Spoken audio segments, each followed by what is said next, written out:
ये तिब्बत में मौजूद दरिया का वो झुकाव है जिसे ग्रेट बेंड भी कहते हैं। यारलंग ज़ेंगबो रिवर में एक शानदार यू टर्न जो अपना रास्ता बदलकर पानी को इंडिया और बांग्लादेश की तरफ लेकर जाता है, जहां इसी रिवर को ब्रह्मपुत्रा कहा जाता है। इंडिया में इसका नाम चाहे जो कुछ भी हो, इससे चाइना को कोई लेना देना नहीं। चाइना की नजर तो कई सालों से इसी यू टर्न पर है, जो कि कोई मामूली यू टर्न नहीं, बल्कि ये आने वाले सालों में शायद इस रीजन में नई जंगें भी पैदा करवा सकता है। ज़ेम टीवी की वीडियोस में एक बार फिर से खुशामदीद। नाजरीन, यारलंग ज़ेंगबो रिवर का ये हिस्सा हिमालयाज के ऊंचे तरीन पहाड़ों से लिपटा हुआ है, जिसको यारलंग ज़ेंगबो ग्रैंड कैनियन भी कहते हैं। लंबाई में ये वादी 505 किलोमीटर तक फैली हुई है, जो एरिज़ोना के दी ग्रैंड कैनियन से 50 किलोमीटर बड़ी और 3 गुना गहरी है। कैनियन दरअसल किसी भी वादी को कहते हैं जिसके बीच से पानी गुजर रहा हो। इस वादी का फायदा उठाते हुए चाइना ने यहाँ पर दुनिया का सबसे ताकतवर डैम बनाने का फैसला किया है, ठीक इस जगह पर जो दुनिया की सबसे रिमोट लोकेशन है। इस यू टर्न पर पिछले 20 सालों से चाइना की नजर है और इसकी खास बात इसकी ढलान यानी स्लोप है। ठीक इस जगह से देखा जाए तो दरिया 7000 मीटर ऊंचे पहाड़ के साथ साथ होता हुआ एक यू टर्न बनाकर पहाड़ की दूसरी साइड से वापस आता है। मजे की बात यह है कि ठीक इस लोकेशन पर दरिया की ऊंचाई 2870 मीटर है, लेकिन यू टर्न करने के बाद ठीक इस जगह पर दरिया की ऊंचाई सिर्फ 870 मीटर रह जाती है। ये करीब 2000 मीटर की स्लोप बनती है, यानी पहाड़ के वेस्ट में वही दरिया जो 2870 मीटर ऊपर बह रहा था, वही दरिया सिर्फ थोड़ा सा फासला तय करने के बाद 2000 मीटर नीचे आ जाता है। चाइनीज एक्सपर्ट्स ने यहाँ डैम बनाने के कई प्रपोजल्स दे रखे हैं, जिसमें से एक है इस 7000 मीटर ऊंचे पहाड़ के बीच टनल खोदकर हाइड्रो पावर स्टेशन बनाना। अब क्योंकि पहाड़ के वेस्ट में बहने वाला दरिया 2870 मीटर की ऊंचाई पर है, तो अगर यहाँ से इसका रास्ता बंद करके पहाड़ के अंदर टनल खोदा जाए और दरिया के पानी को सीधा पहाड़ के ईस्ट में बहने वाले दरिया में गिराया जाए, तो ये प्रोजेक्ट एक अंदाजे के मुताबिक 60 गीगावाट इलेक्ट्रिसिटी आसानी से जनरेट कर पाएगा। ये दुनिया के सबसे बड़े 3 गॉर्जस डैम से जनरेट होने वाली बिजली से भी 3 टाइम्स ज्यादा है। इस प्रोजेक्ट को मोटवो हाइड्रो पावर स्टेशन का नाम दिया गया है, जिसके टनल की लंबाई करीब 40 से 50 किलोमीटर लंबी होगी, जिसके बीच में एक दो नहीं बल्कि मल्टीपल टरबाइन्स लगाई जा सकेंगी। जहां कन्वेंशनल डैम्स में पानी को स्टोर किया जाता है, वहीं यहां पर डैम बनाने के लिए ज्यादा मेहनत भी नहीं करनी पड़ेगी, क्योंकि दो तरफ से तो ऊंचे पहाड़ हैं जो डैम की नेचुरल दीवार के तौर पे काम करेंगे, जबकि इस लोकेशन पर एक दीवार खड़ी करके पानी को रोका जा सकता है। अब अगर यहीं दीवार पर टरबाइन लगाकर पानी को परली साइड पे गिराया गया, तो सिर्फ ये 200 मीटर ही नीचे गिरेगा, जिससे कम फोर्स जनरेट होगी और अल्टीमेटली कम बिजली बनेगी। लिहाजा दीवार के पास से 40 या 50 किलोमीटर का टनल खोदकर उसको 2000 मीटर नीचे इस लोकेशन पे गिराया जाएगा। अब आप सोचें कि जहां 3 गॉर्जस डैम की दीवार 180 मीटर्स ऊंची है और वो अभी तक का सबसे ज्यादा बिजली जनरेट करने वाला डैम है, तो यहाँ तो पानी 2000 मीटर तक नीचे जाएगा। पर जहां इसके फायदे हैं, वहीं ढेर सारे नुकसानात भी।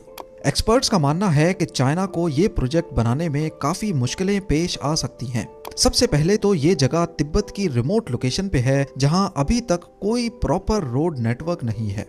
इस डैम को बनाने के लिए मशीन कैसे पहुंचाई जाएंगी, जिसमें क्रेन्स वगैरह का पहुंचना तो शायद इतना बड़ा मसला ना हो, लेकिन 6000 टन वजनी और 150 मीटर लंबी टनल बोरिंग मशीन को इस ऊंचे पहाड़ों के बीच पहुंचाना इंजीनियर्स के लिए काफी मुश्किल टास्क हो सकता है। याद रहे कि जितना बड़ा टनल यहाँ बोर किया जाएगा, उतना ही फ्रांस और यूके को आपस में जोड़ने के लिए भी बोर किया गया था, जिसको चैनल टनल कहा जाता है। उसमें टोटल 6 साल का वक्त और 6 बिलियन पाउंड से ज्यादा का खर्चा आया था, वो भी 1988 में। यानी आज के एस्टिमेट्स के मुताबिक अगर चाइना ये दुनिया का सबसे बड़ा हाइड्रो पावर स्टेशन बनाता है, तो इसमें सिर्फ टनल खोदने में ही 30 से 40 बिलियन डॉलर्स का खर्चा आ सकता है। जी हाँ, 3400 अरब रुपए, जिसमें टरबाइन्स का खर्चा शामिल नहीं है। और क्योंकि इस टनल से हजारों क्यूबिक मीटर पानी गुजरेगा तो जाहिर है इसको मजबूत बनाने के लिए टनल की दीवारों को कंक्रीट और स्टील के मोल्ड से ढका भी जाएगा। ये सब तो उस कंडीशन में होगा जब सब कुछ प्लान के मुताबिक चल रहा हो। लेकिन अगर आपको नहीं पता तो आपको बताते चलें कि ये जगह ठीक फॉल्ट लाइन के ऊपर मौजूद है, जहां इंडियन प्लेट और यूरेशियन प्लेट आपस में आकर मिलती हैं। यही वो जगह है जो दुनिया के सबसे खतरनाक अर्थक्वेक्स का एपी सेंटर थी। 1950 में यहाँ से सिर्फ 200 किलोमीटर दूर इंडियन स्टेट असम में 8.5 मैग्नीट्यूड का जल्जला आया था और ईयर 1901 से लेकर आज तक पूरे हिमालय में 4000 से ज्यादा छोटे बड़े अर्थक्वेक्स रिकॉर्ड किए जा चुके हैं। एक्सपर्ट्स का मानना है कि वो डैम्स जिनकी ऊंचाई 100 मीटर से ज्यादा है और वो फॉल्ट लाइन पे मौजूद हों तो वो आसानी से 6 मैग्नीट्यूड का जल्जला पैदा कर सकते हैं, क्योंकि वो अर्थ का नेचुरल वेट शिफ्ट खराब कर देते हैं, जिसकी वजह से नीचे मौजूद टेक्टोनिक प्लेट्स को भी उस हिसाब से एडजस्ट होना पड़ता है।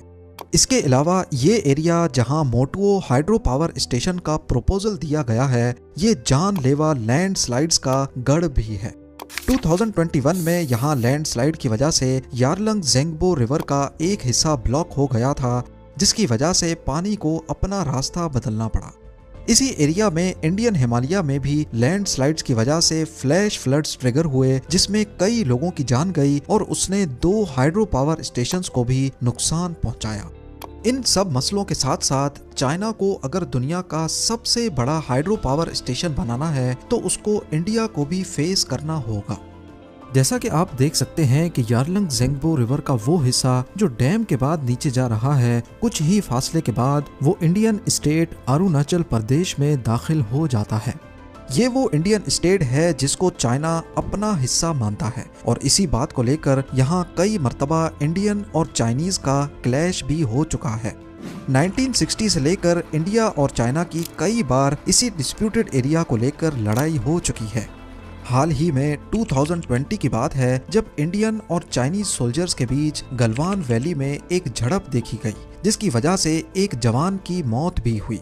तो कहने का मकसद सिर्फ इतना है कि इस रीजन में हालात काफी कशीदा हैं और ठीक डिस्प्यूटेड बॉर्डर से 50 किलोमीटर दूर दुनिया का सबसे बड़ा डैम बनाना खतरे से खाली नहीं होगा, क्योंकि इंडिया और चाइना दोनों न्यूक्लियर पावर कंट्रीज हैं।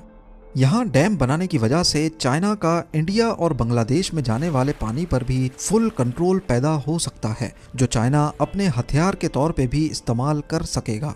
कुल मिलाकर बात यह है कि मोटुओ हाइड्रो पावर स्टेशन न सिर्फ एनवायरनमेंट के लिए खतरनाक है, बल्कि इस पूरे खित्ते में नई जंगों का आगाज भी कर सकता है। तो फिर चाइना के लिए ये इतना ज्यादा जरूरी ही क्यों है? देखा जाए तो आबादी के लिहाज से चाइना दुनिया का दूसरा बड़ा मुल्क है, लेकिन इलेक्ट्रिसिटी की कंजम्पशन में इसका पहला नंबर है। इंडिया, जिसकी पॉपुलेशन चाइना से भी ज्यादा है, यहाँ सालाना बिजली की खपत 14 लाख गीगावाट्स है, जबकि चाइना की 78 लाख गीगावाट्स। इसकी मेन वजह चाइना में पाई जाने वाली फैक्ट्रीज हैं, यानी ये चाइना की बढ़ती हुई इकोनॉमी की रीढ़ की हड्डी है, जिसे चाइना किसी भी सूरत कम नहीं कर सकता। अपनी इलेक्ट्रिसिटी डिमांड्स को पूरा करने के लिए चाइना ने पूरे मुल्क में 98,000 से भी ज्यादा हाइड्रो पावर डैम्स बना रखे हैं, लेकिन इसके बावजूद भी अभी तक चाइना की 70% इलेक्ट्रिसिटी फॉसल फ्यूल के जरिए पैदा होती है। चाइना का विजन है कि उनको 2060 तक कार्बन एमिशन पर कंट्रोल पाना है, क्योंकि जैसा कि आप सब जानते हैं कि वो वक्त दूर नहीं जब दुनिया से फॉसल फ्यूल्स का खात्मा हो जाएगा। तो अगर 2060 तक चाइना ने अपनी डिपेंडेंसी फॉसल फ्यूल्स पर से खत्म ना की तो वो अपना ये मकाम खो सकता है। मोटुओ हाइड्रो पावर स्टेशन, जो कि 60 गीगावाट इलेक्ट्रिसिटी जनरेट करेगा, वो चाइना की 78 लाख गीगावाट की खपत के सामने ऐसे ही है जैसे डूबते को तिनके का सहारा। एक्सपर्ट्स का ख्याल है कि अगर चाइना को फॉसल फ्यूल पर से डिपेंडेंसी खत्म करनी है तो उनको डैम्स के साथ साथ दूसरे ग्रीन एनर्जी के सोर्सेज पर भी काम करना होगा, तब जाकर वो अपनी डिमांड्स को पूरा कर पाएगा। उम्मीद है ज़ेम टीवी की ये वीडियो भी आप लोग भरपूर लाइक और शेयर करेंगे। आप लोगों के प्यार भरे कमेंट्स का बेहद शुक्रिया। मिलते हैं अगली शानदार वीडियो में।